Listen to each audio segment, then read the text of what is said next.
Welcome to the Salmon Runs YouTube. Enjoy the video. In this video, I will show how to connect your phone to Honda CRV 2014.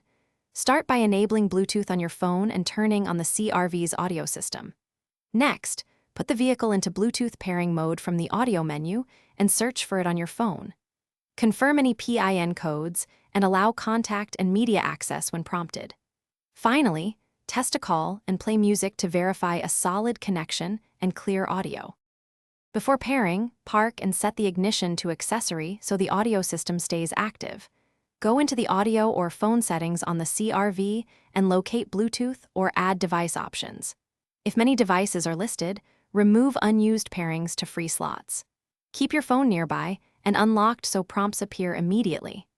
This prep avoids frustration and speeds up the pairing process when you move to your phone next. If you're finding this helpful, please subscribe and like to support the channel. Quick recommendation: the Kindle Paperwhite makes waiting in parking lots or during service visits enjoyable with its crisp display and long battery life. It's lightweight and holds thousands of books. I find it handy between errands and installs.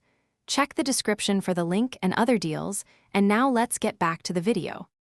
With both devices ready, choose the Honda device name on your phone from the Bluetooth list.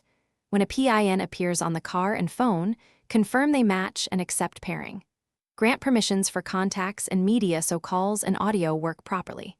If audio fails, set Bluetooth as the phone's media output. Finally, make a test call and play a song to ensure microphone and speaker routing function correctly while driving. Thanks for watching. Consider subscribing if we helped you.